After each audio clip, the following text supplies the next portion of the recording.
Hello friends, அனைவருக்கும் வணக்கம். இன்று நாம் காணக்கூடிய தாவரம் துளசி. இந்த துளசியினுடைய வாழ்க்கை வரலாறு, அதனுடைய நன்மைகள் பார்ப்போம். இந்த துளசியில பல வகைகள் உள்ளன. இவை பச்சை துளசி மற்றும் ஊதா துளசி உள்ளன, மற்றும் கற்பூர துளசி மற்றும் எலுமிச்சை துளசி மற்றும் பல வகைகள் உள்ளன. நாம் இன்று எடுத்துக்கொண்டது பச்சை துளசி. இதனுடைய உயரம் சுமார் நார்மலாகவே அனைத்து துளசியிலும் 1 அடி முதல் 5 அடி உயரம் வரை வளரக்கூடிய உள்ளன. இந்த துளசி பாருங்க, சுமார் 1 அடி உயரம் உள்ள துளசி. நாம துளசி உயரமா போகணும்னா என்ன பண்ணுவோம்னா, ஃபர்ஸ்ட் இந்த துளசியில வர பூக்களை கிள்ளி எடுத்துடணும். இந்த பாருங்க, துளசியில பூக்கள் இருக்கா? இந்த பாருங்க, இந்த 2 கிளைகளுமே பூக்கள் இருக்கு பாருங்க. நமக்கு தாவரம் உயரமா போனோம்னா இந்த பூக்களை நம்ம வராம பார்த்துக்கணும். அப்போ பூக்கள் வரும்போது என்ன பண்ணணும், உடச்சி எடுத்துடணும். பூக்கள் வரதுக்கு முன்னாடி எடுத்துடணும். அதே மாதிரி இலைகள் குறைச்சிடணும். தாவரம் வளரணும்னா கீழே இருந்த இது பாருங்க, இந்த இலைகளை எல்லாம் எடுத்துக்கணும், ரிமூவ் பண்ணிட்டே வரணும். கீழே இருந்த இலைகளை ரிமூவ் பண்ணிட்டே வரணும். நான் ரிமூவ் பண்ணி காமிக்கிறேன் பாருங்க. இல்ல சிசர் இருந்தா சிசர் வச்சு கட் பண்ணிக்கோங்க. கட் பண்ண என்ன ஆகும், இதோடைய இலைகள் குறைச்சோம்னா உயரம் போயிட்டே இருக்கும். அதே மாதிரி பூக்கள் வராம பார்த்துக்கணும்.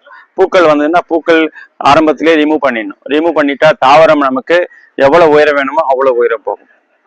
ரெண்டாவது, இது எப்படி பார்த்தோம்னா, நமக்கு இது டைரக்ட் சன்லைட்ல இருந்தா நல்ல குரோத். எந்த துளசியா இருந்தாலுமே டைரக்ட் சன்லைட்ல வைங்க, நல்ல குரோத் இருக்கும். ஷேட்ல வச்சீங்கன்னா விரைவில் காய ஆரம்பிச்சிடும், அப்புறம் காஞ்சி போயிடும். அதே மாதிரி தண்ணியை அதிகமா ஊற்றக்கூடாது. மழை நாட்களை தண்ணியே போடக்கூடாது. தண்ணி அதிகமானாலும் வேர் அழுகி தாவரம் இறந்துடும். அதனால மிதமான தண்ணி போடணும். சம்மர்ல டெய்லி போடுங்க. அதே மாதிரி மழை சீசன்ல தண்ணியே போட வேண்டாம். குளிர் காலத்துல ஒரு நாள் விட்டு ஒரு நாள் வாட்டரிங் பண்ணா போதும். சரி, இந்த துளசியை நாம் நிறைய வீட்டில் பூஜைகளுக்காக இந்த துளசி வைக்கிறாங்க. அடுத்தது நமக்கு உடல் ஆரோக்கியத்துக்கு என்ன பயன் அப்படின்னு பார்ப்போம். உடல் ஆரோக்கியத்திற்கு இவற்றில் இந்த இலையோட சாறு எடுத்து நம்ம அருந்துவதால இலையை அப்படியே பச்சையா சாப்பிடலாம் தினந்தோறும். அதனால நன்மையா அப்படின்னா, வெறும் வயிற்றில கூட பச்சை எடுத்து இந்த துளசி 4 இலை 3 இலை, இந்த முனையில துளி இருக்குல்ல, அந்த தளிர் எடுத்து 3 இலை 4 இலை தினந்தோறும் சாப்பிடலாம். அதனால வயிற்றுக்கு நல்லது. இந்த இலைகளை அழைத்து ஜூஸ் எடுத்து சாப்பிடலாம். சரி, இது நன்மைகள் என்னன்னு பார்ப்போம். நம்ம இலைகள் உள்ள ஆன்டி ஆக்சிடென்ட் நிறைய இருக்கனால நமக்கு நோய் சக்திக்கு பயன்படுகின்றன, மற்றும் சித்த மருத்துவம் நிறைய பயன்படுகின்றன. நம்ம கண் வலிக்கு இது பயன்படுத்தப்படுகிறார்கள். மற்றும் சளி, இரும்பல், ஜலதோஷம், அது இல்லாம ஆஸ்துமா படுகின்றன.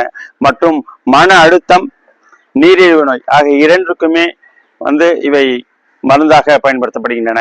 இவற்றில் உள்ள பைட்டோ கெமிக்கல்ஸ் என்ன ஆகுதுன்னா, நமக்கு நீரில் உள்ள இன்சுலினை அதிகரித்து நமக்கு சர்க்கரை அளவு கட்டுக்குள் வைக்க பயன்படுத்தப்படுகின்றன. அதே போல மன அழுத்தம் அதிகமாக இருக்கலாம், மன இறுக்கம், மன அழுத்தம், அதுக்கும் இவை மருந்தாக பயன்படுத்தப்படுகின்றன. ஆகவே நமக்கு பெரும்பாலும் இவை மனித வாழ்விலே பெரும் பங்கு வகித்து நமக்கு உடல் ஆரோக்கியம் தரக்கூடிய வல்லவனாக இருக்கணும். அதே மாதிரி கிட்னில ஸ்டோன் ஃபார்ம் ஆகுது பார்த்தீங்களா, அதுக்கு நாம் தினந்தோறும் எடுத்துக்கொள்ளும் போது அந்த கல் கரைக்கப்படுகின்றன.